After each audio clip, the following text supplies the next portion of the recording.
Hello, I'm D.K. Wall, author of novels and short stories. Whether it's a tale I'm spinning or a thought I'm sharing from my home here in Asheville, what you are about to hear is 100% true, except for the parts I made up. Welcome to Musings and Tales.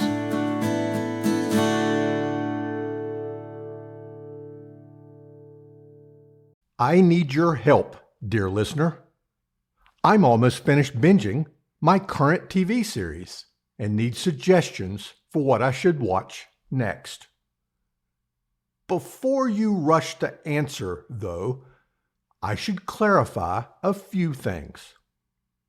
For example, actual bingers, from what I gather, plow through a season or even an entire series in a weekend, fueled by takeout and a firm disregard for sleep. Not exactly my pace. I say binge the way some people say they are training for a marathon after one lap around the block. Take my current binge, the TV series, Shameless. No, not the British version, set in Manchester. I am referring to the US cast, South Chicago. My followers in the United Kingdom are now grumbling about why I would watch the clearly inferior American remake. The messages from across the pond will arrive, polite and devastating in that distinctly British way. Lovely program. Pity you picked the wrong country's version of it.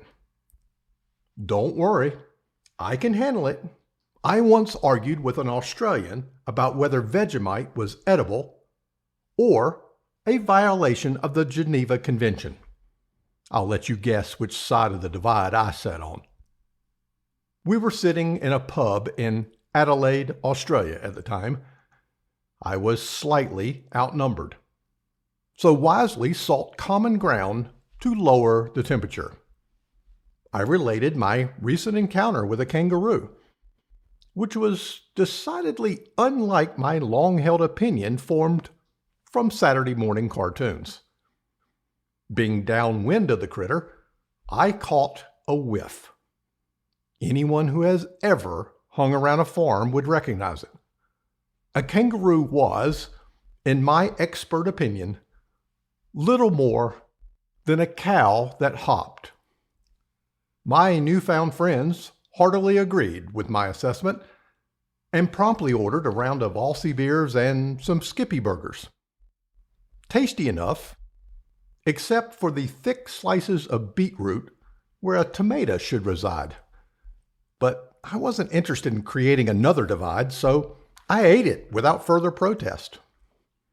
Anyway, the best defense I can muster for my choice of the U.S. Shameless is William H. Macy. He's one of those actors you discover in some offbeat role. For me, it was a twitchy, scheming car salesman in Fargo. Once you appreciate him, you spot him in dozens of movies. I mentioned a few months ago that I had rewatched the old Matthew Broderick movie, War Games. Yep, there was William H. Macy waltzing around NORAD in an Air Force uniform. And then he's alongside Mark Wahlberg in Boogie Nights, or astride a motorcycle in Wild Hogs. The man has apparently made an entire career out of showing up in things that I had already watched without noticing him.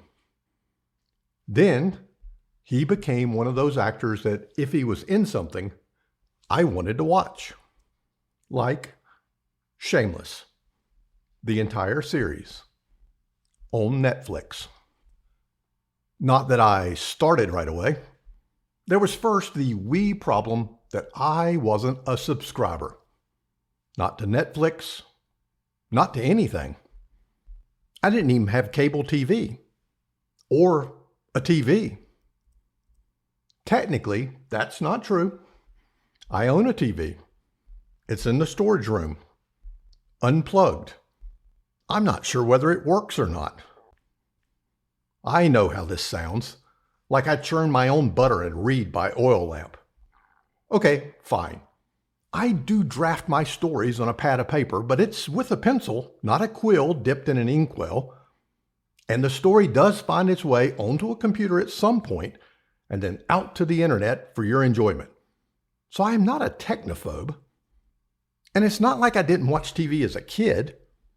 Adam 12, Emergency, The Carol Burnett Show, Gilligan's Island, and of course, those aforementioned Saturday morning cartoons that formed my opinions of animals down under. Over the years, though, I somehow lost interest in television.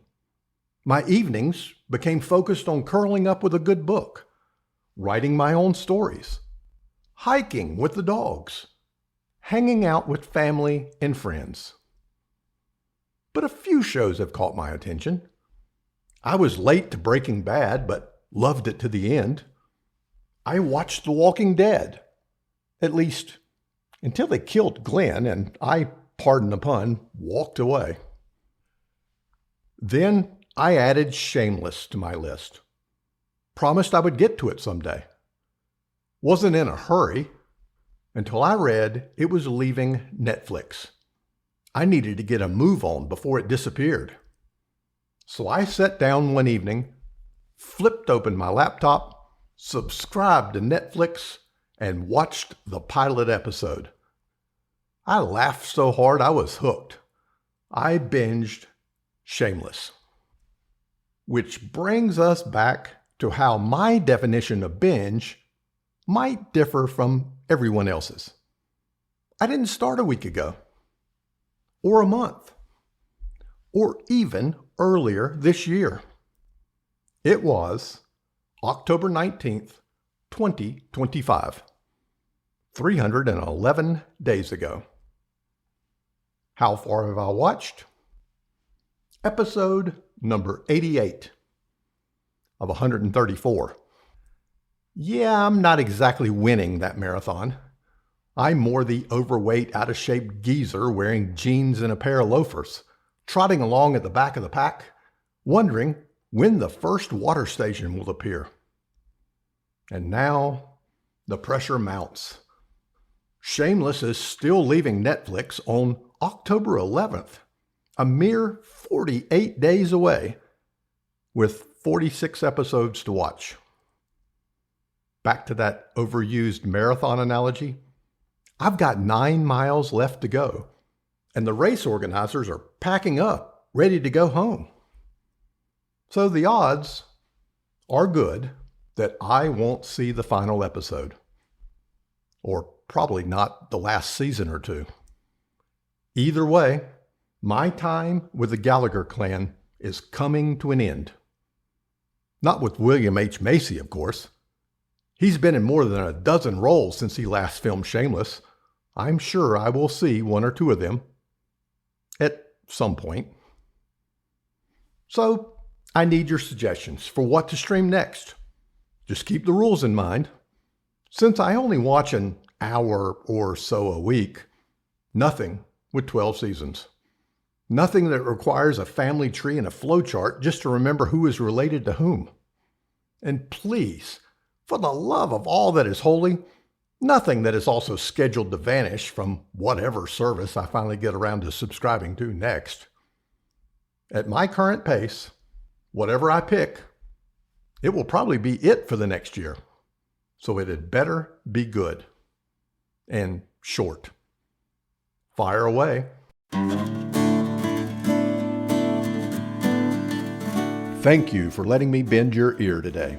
If you enjoy the yarns I spin here, I invite you to explore my novels and short stories over at my online home, dkwall.com.